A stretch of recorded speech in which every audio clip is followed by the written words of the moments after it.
The year was 2387, and humans had spread across many star systems. On a small moon called Ceres Station, there was a bar named The Last Round. It sat between old cargo buildings and fuel stations. It was not a fancy place. The walls were scratched and the furniture was old. But the drinks were cheap and the owner never asked too many questions. That owner was a woman named Katie Morrison. She was 42 years old, with auburn hair that had started to turn silver. She kept it tied back in a simple ponytail. Her hands were steady and her eyes were calm. She had the look of someone who had seen many things in her life and had stopped being surprised by any of them. To the people who came to her bar, Katie was just the owner. She poured drinks, cleaned tables, and broke up fights before they got too bad. She had bought The Last Round 8 years ago with cash. Nobody knew where the money came from. Nobody asked Dot. What the people of Ceres Station did not know was that Katie Morrison had another name. That name existed only in secret military files and in the nightmares of those who had met her and survived. Her real name was Commander Catherine Morrison. Her code name was Echo 7. She had been the leader of a secret military team called the Wraith Unit. For 20 years, she had done missions that officially never happened. She had gone to 17 different worlds and killed people that the government wanted dead. Her kill count was so high that it was kept secret at the highest levels. The alien governments had once offered a huge reward for her death. That reward was quietly taken away after 3 different alien spy teams died trying to collect it. Katie had retired 5 years ago. She was not tired of fighting. She was tired of what the fighting had cost her. She had lost friends. She had lost her marriage. She had lost pieces of herself that she knew she would never get back. The last round was her way of trying to be normal again. Tonight, the bar was half full with the usual crowd. A group of cargo workers sat in the corner, arguing about shipping routes. 2 repair workers sat at the bar, drinking beer after a long day. A pilot named Derek was playing cards with a merchant from the inner planets. Katie wiped down the counter and looked at the time. 2 more hours until closing. The door opened and 3 figures walked in. They were Korthani. This was a species from the hegemony worlds far away. They stood over 7 feet tall. Their skin was gray and blue. They had 4 arms and bony ridges along their heads. They looked scary. The Korthani were known across the galaxy as fighters. Their people had been bred for war over thousands of years. They had fought humans in the border wars, and neither side had won. Katie watched them come in, but said nothing. The last round served everyone. That was the rule on Ceres Station. The 3 Korthani walked to the bar. The biggest one, who wore the badge of a sub-commander, slammed one of his 4 fists on the counter. "Drink," he said. "You're strongest." Katie looked at him without fear. "We have whiskey from Earth, vodka from Centauri, and something the miners call engine cleaner. Pick one." The Korthani made a sound like a laugh. "Bring all 3. She poured the drinks and put them on the bar. The Korthani drank and talked among themselves in their own language. Katie kept working and kept one eye on them while she served her other customers. An hour passed without any trouble. Then a young woman walked in. Her name was Lucy Brennan. She was 23 years old and worked at the station's communication center. She came to the last round every Thursday night to relax. She was small with blonde hair and a friendly face that made people feel comfortable. Lucy sat down at the bar, 2 seats away from the Korthani. "Hey, Katie," she said with a smile. "The usual, please." Katie nodded and started making her drink. The biggest Korthani turned his head and looked at Lucy. His eyes were dark and hungry. They moved over her in a way that made Katie's jaw tight. "Human female," the Korthani said. His voice was loud enough for everyone to hear. "Small, weak. Your species makes such fragile creatures." Lucy pretended not to hear. Katie set the drink in front of her. "Ignore them," Katie said quietly. "They will leave soon." But the Courtney was not done. He stood up and moved closer to Lucy. He was much taller than her.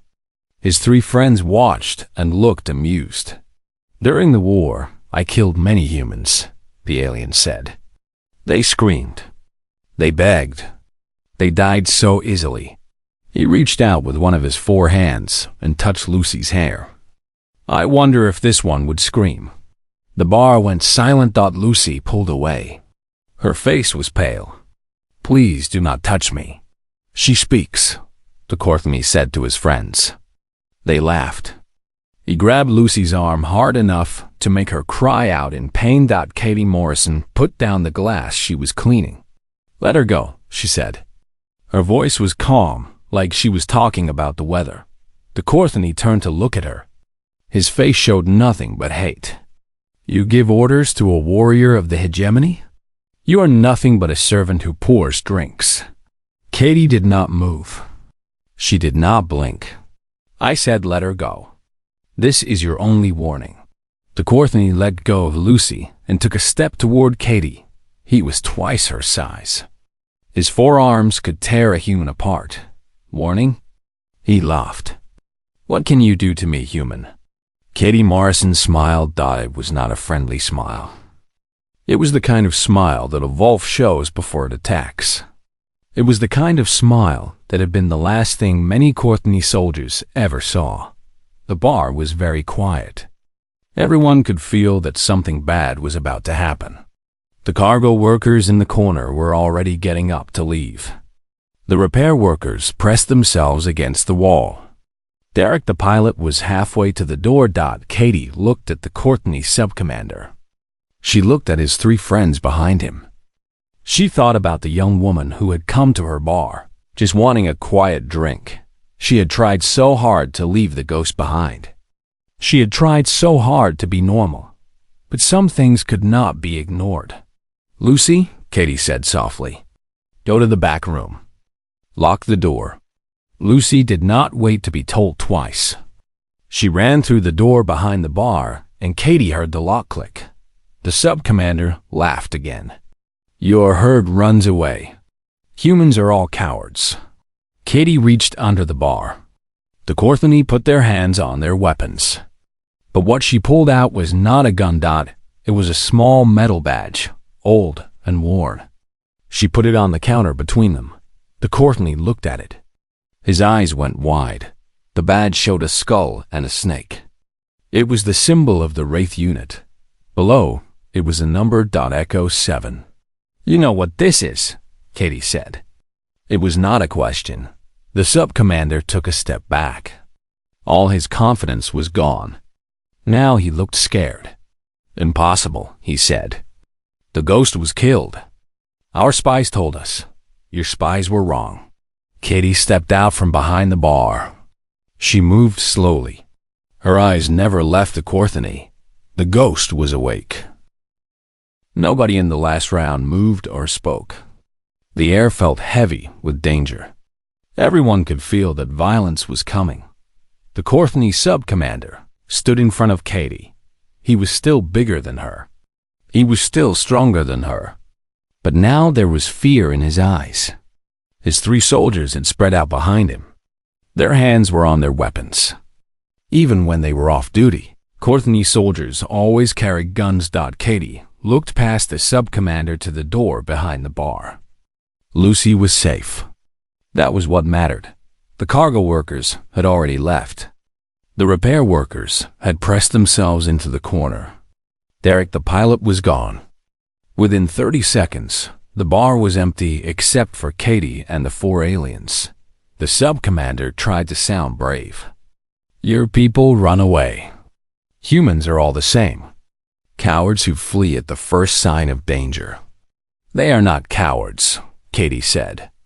"They are just smart enough to know what is about to happen." "And what is that?"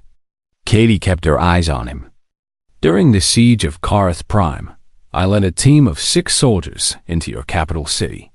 We spent 3 weeks behind enemy lines. By the time we left, Your 3 highest generals were dead. Your main weapons building was destroyed. Your communication codes were broken so badly that we could read your messages for the next 2 years. The sub-commander's face changed. He was starting to understand who he was dealing with. On Vela Station, Katie continued, I killed a Courtney prince in his own bedroom. The official story said he died of natural causes. The real story, the one they tell in your military schools, describes how I got past 47 guards and 3 checkpoints to put a knife in his throat. She spoke calmly, like she was reading a shopping list. I retired. I came to this station to pour drinks and live quietly. I have no problem with your people anymore. The war is over. She looked at Lucy's empty seat, at the spilled drink on the bar. But you came into my place. You hurt an innocent woman. You reminded me of things I have tried very hard to forget. She met the sub-commander's eyes. Now I have a choice. I can let you walk out of here and pretend this never happened. You go back to your ship. You leave this station, and we never see each other again. Or? The sub-commander asked. His voice was barely a whisper. Or you can keep this going, and I can show you why your people called me the ghost. The silence stretched out. The only sound was the hum of the station's air systems. One of the younger, Courtney, raised his weapon. Katie moved. What happened next took about 4 seconds. The first Courtney fired his gun, but Katie was already gone. She had dropped low and moved forward before his gun could track her. Her hand found the knife she kept strapped to her ankle. It was a special blade that could cut through Courtney's bone. The blade opened his throat before he could fire again. The second Courtney came at her with all 4 arms swinging. She ducked under the first blow. She blocked a second with her arm. She drove the knife up through the soft part under his chin. He fell without making a sound. The third Courtney had his gun up and aimed. Katie threw the knife in one smooth motion. It buried itself in his eye. 4 seconds. 3 bodies. The sub-commander was alone. He tried to pull out his gun. His 4 hands were shaking so badly that he could not grip it properly. Katie crossed the space between them in 2 steps and caught his wrist before he could draw the weapon. Her grip was like steel. I asked you nicely, she said. She twisted. His wrist broke with a loud crack. He screamed. Katie grabbed him by the throat and slammed him against the bar. The wooden counter cracked from the impact. You have about 3 minutes before station security gets here, she told him. Her voice was still perfectly calm. I am going to let you live so you can give a message to your people. The sub-commander made a small crying sound. The ghost is retired. I do not want to go back to my old job. But if any Courtney soldier ever hurts another innocent person in front of me again, I will come out of retirement.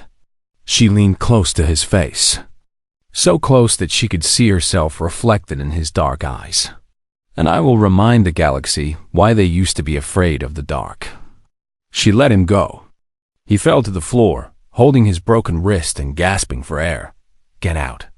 The sub-commander got to his feet and ran. He left his dead friends behind. Katie stood alone in the silent bar. She was surrounded by blood and broken furniture. She looked down at her hands. They were perfectly steady. She felt the familiar emptiness that always came after violence. She had hoped never to feel it again. From the back room, she heard Lucy's voice. It was small and scared. Katie? Is it safe? Katie took a deep breath. She started to clean up the mess. The blood needed to be mopped. The bodies needed to be moved. Station security would have questions. Yeah, she called back. It is safe now. She picked up her knife and wiped it clean. Such a small thing. Such a simple tool. But in her hands, it had ended 3 lives in less time than it took to pour a drink. This was who she really was. This was what she had always been. No matter how hard she tried to run from it, no matter how many years she spent pouring drinks and pretending to be normal. The ghost was always there, waiting, ready. Katie looked at the badge on the bar. The skull and snake stared back at her. She had built a quiet life here. She had found peace. And now, in one night, it had all been torn away. The door to the back room opened. Lucy came out slowly. Her face was pale, and her eyes were wide. She looked at the covered bodies. She looked at Katie. "Who are you?" Lucy whispered. Katie thought about the question for a long moment. She thought about all the answers she could give, the lies she could tell, the truth she had hidden for so long. "I am a bartender," she finally said. "That is all I want to be." But they both knew that was not the whole truth. Outside, she could hear the sound of running footsteps. Station security was coming. Soon there would be questions, reports, and official investigations. Soon the whole station would know what had happened here tonight. And soon, the Courtney would respond. Katie had killed 3 of their soldiers. That was not something they would forget or forgive. There would be consequences. There always were. She started cleaning again. Whatever was coming, she would face it. She had faced worse. The ghost had returned, whether she wanted it or not.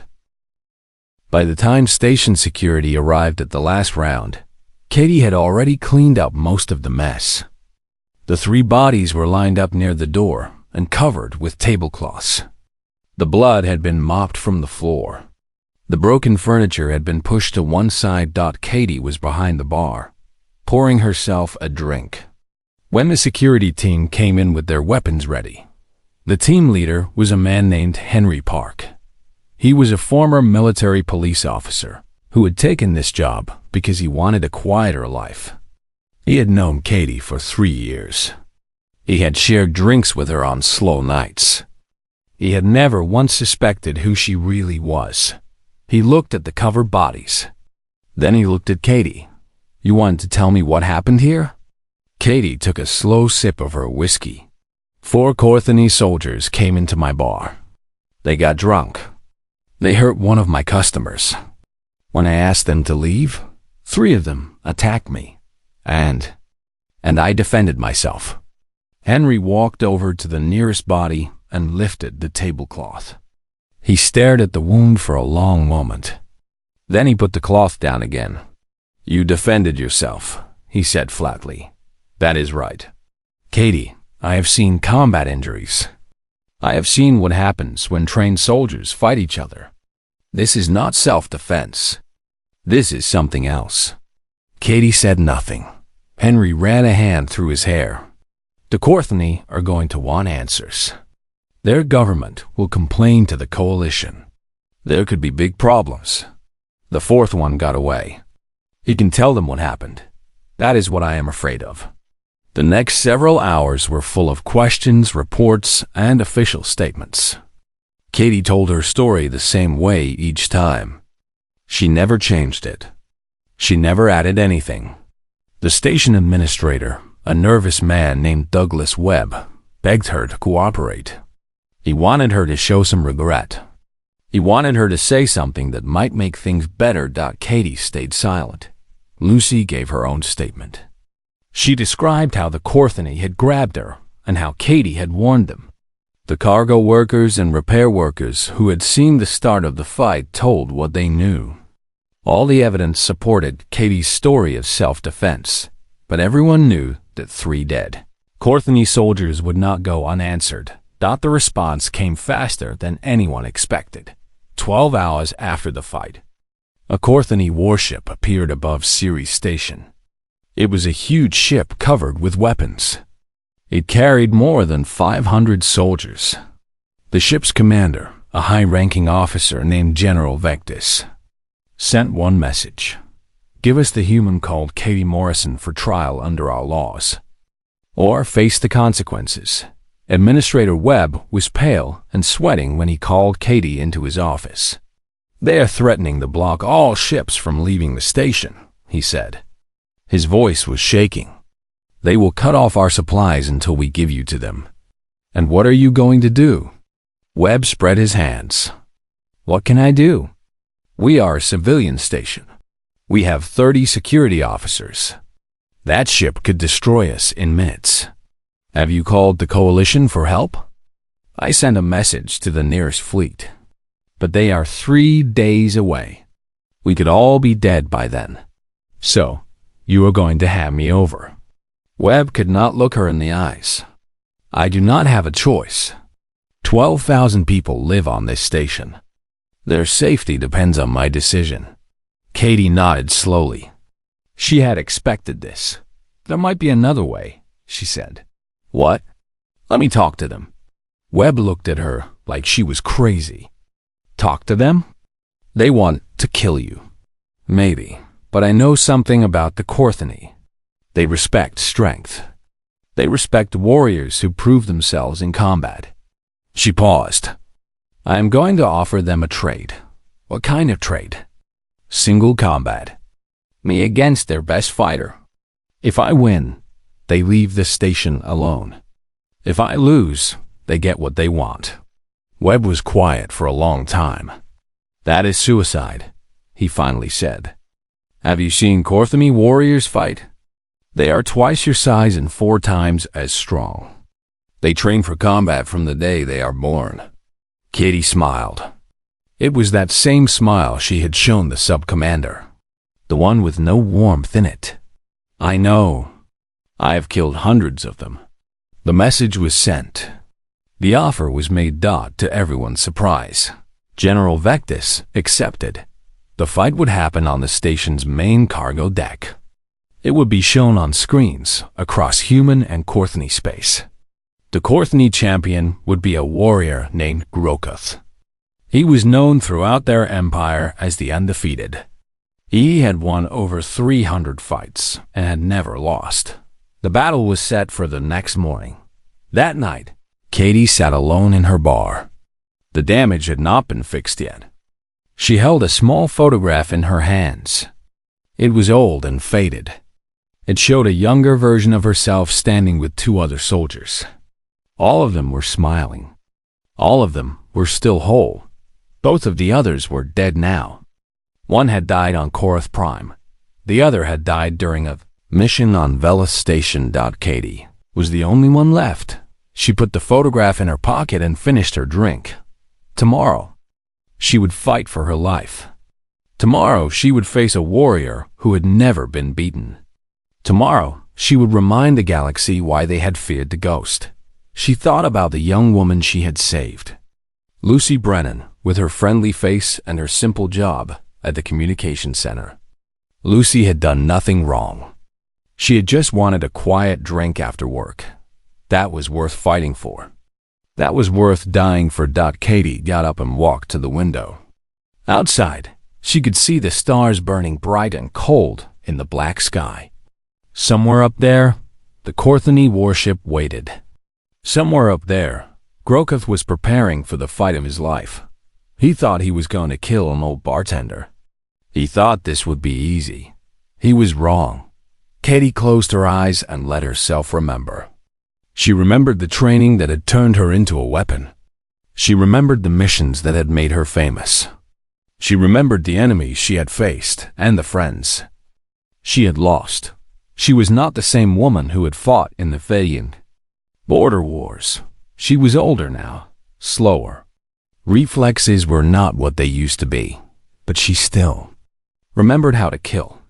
Tomorrow, she would show them all. The cargo deck had been turned into a fighting arena. Workers had moved all the shipping containers and equipment to the sides. They had created an open space about 50 meters wide. Corthany soldiers stood along one side. Their gray-blue faces showed no emotion. Their 4 arms were folded across their chests. Human station workers stood on the other side. Some looked scared. Some looked curious. All of them looked worried. In the middle of the deck, 2 platforms had been set up. On one stood General Vectis and his officers. They watched everything with cold satisfaction. On the other stood Administrator Webb, sweating through his fancy clothes. Henry Parks stood next to him with the other station leaders. Flying cameras circled above them. They were sending the fight to screens all across the galaxy. Billions of people were watching. Humans and aliens alike wanted to see what would happen. Katie Morrison walked onto the deck alone. She wore simple clothes. Loose pants and a sleeveless shirt that would let her move freely. Her feet were bare. Her hair was tied back. She carried no weapons. The Corthany soldiers whispered to each other when they saw her. This was the human who had killed 3 of their warriors. This small, aging woman with gray in her hair? Then Grokuth entered. The Corthany champion was huge, even compared to others of his kind. He stood almost 8 feet tall. His muscles moved under his skin like thick ropes. His forearms looked strong enough to crush stone. His face was covered with ritual scars. Each scar meant he had beaten another fighter. He looked at Katie and laughed. "This is the ghost?" His voice echoed across the deck.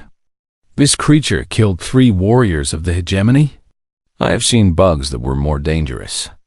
Katie did not answer. She was studying him, looking at how he stood, how he moved, how he balanced his weight. These were old habits that never went away. General Vectis raised one hand. Everyone went quiet. "The rules of this fight are simple," he announced. "If the human wins, we leave this system and admit that the incident was self-defense. If our champion wins, the human is ours to punish." He paused. His dark eyes found Katie. "No weapons, no armor, no help from anyone. The fight ends when one of you is dead or gives up. Do you both accept?" "I accept," Grokuth said. Katie nodded once.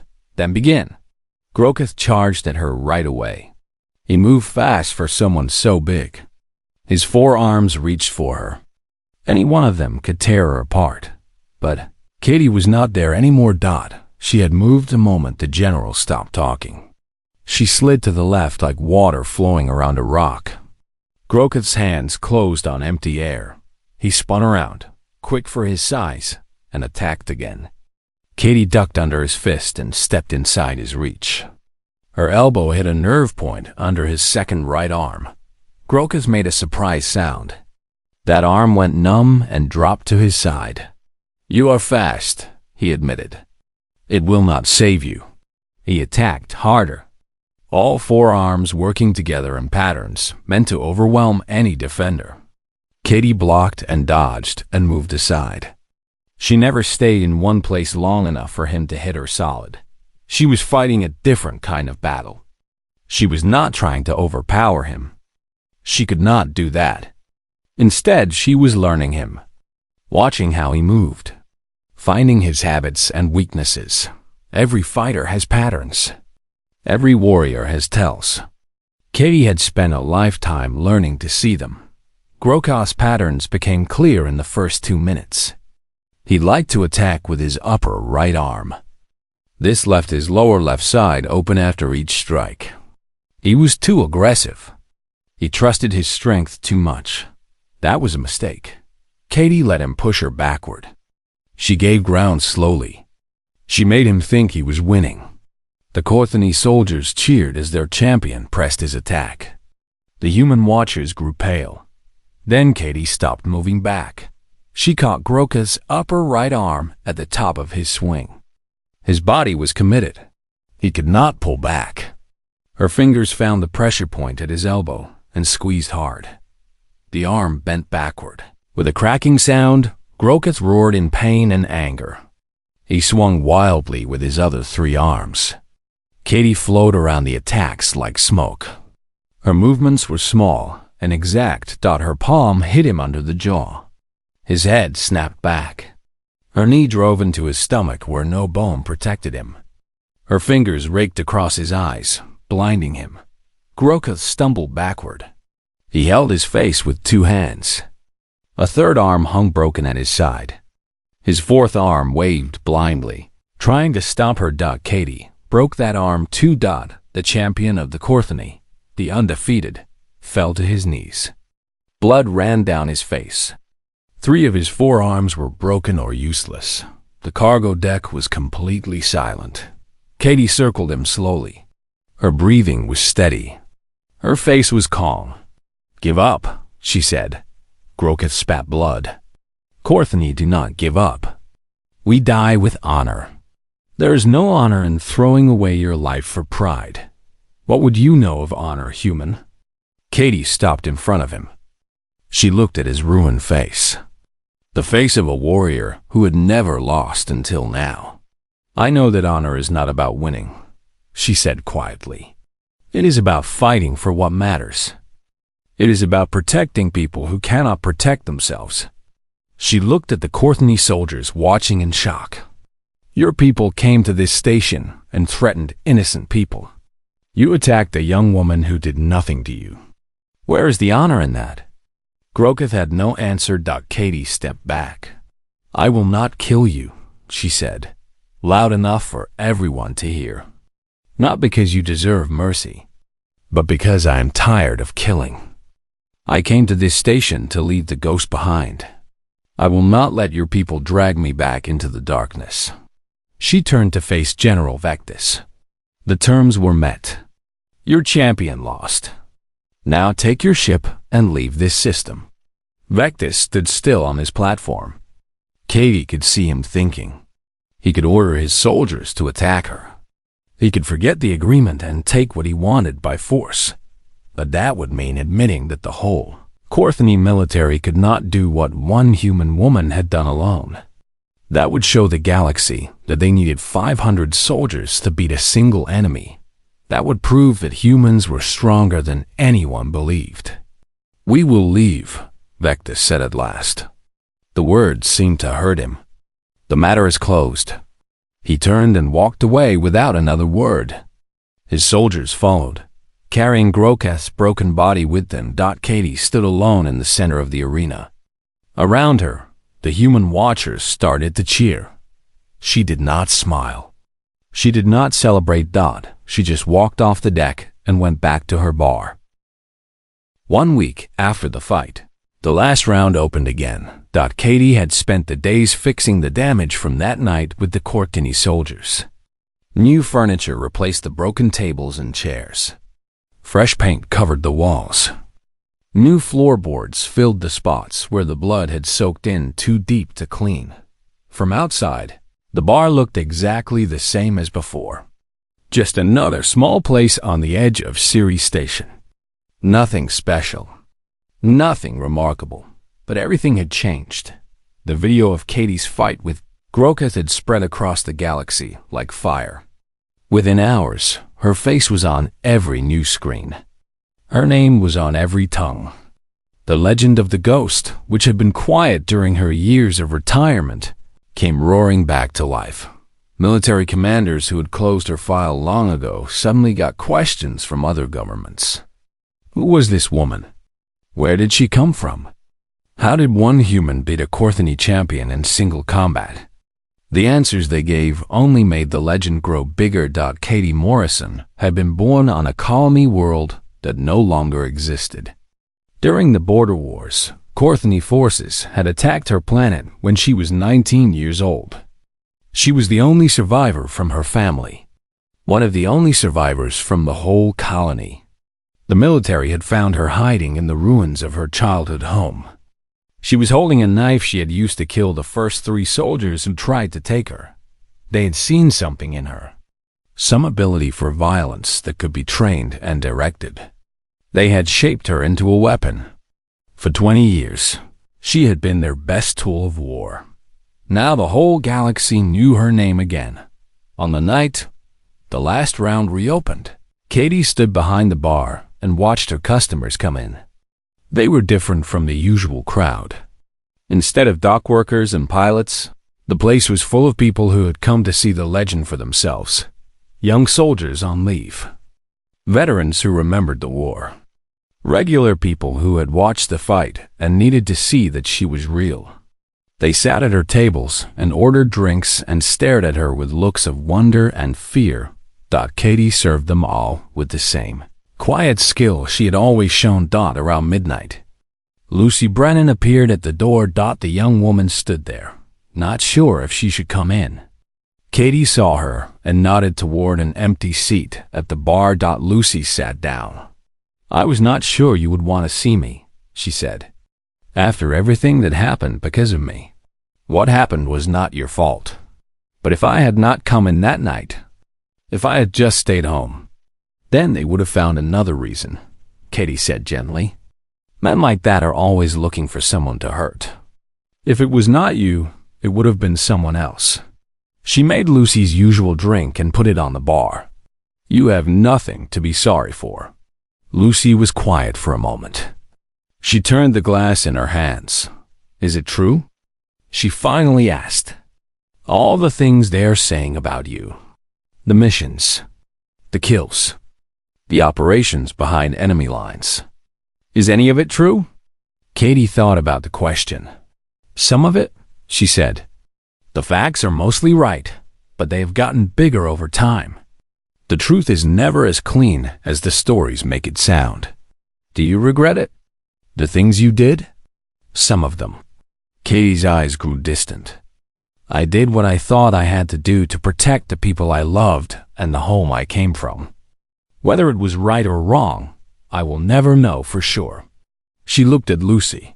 "But I do not regret saving you." Lucy's eyes filled with tears.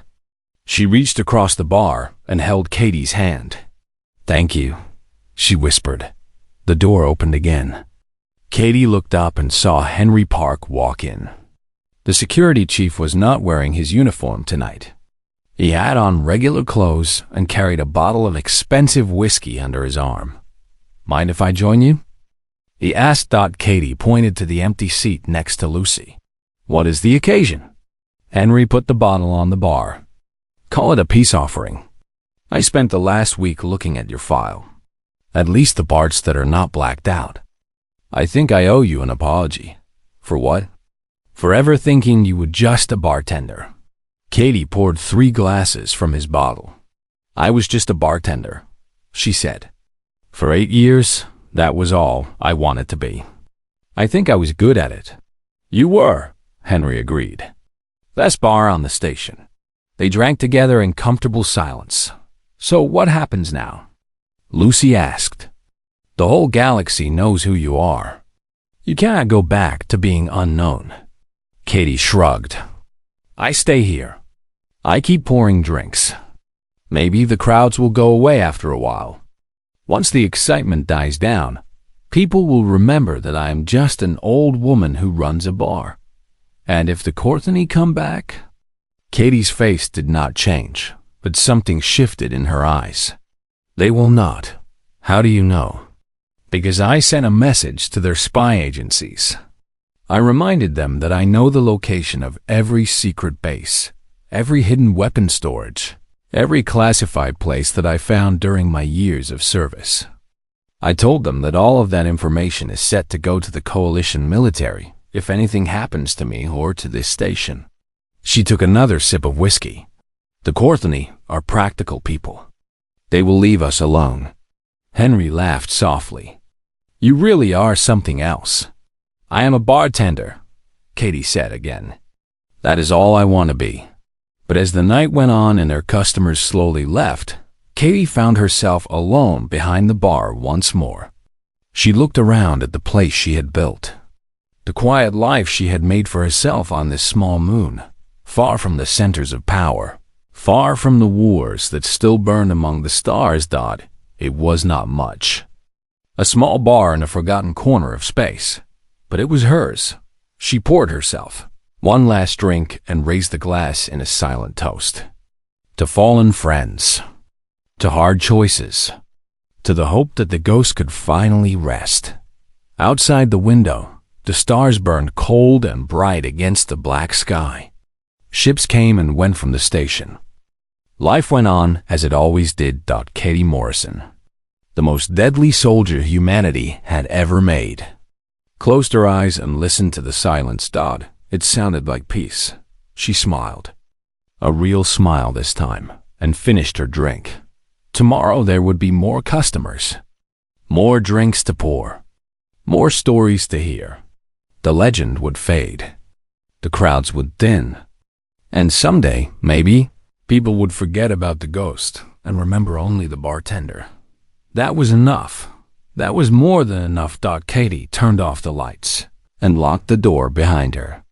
She walked through the quiet streets of Siri Station. Just another face in the crowd.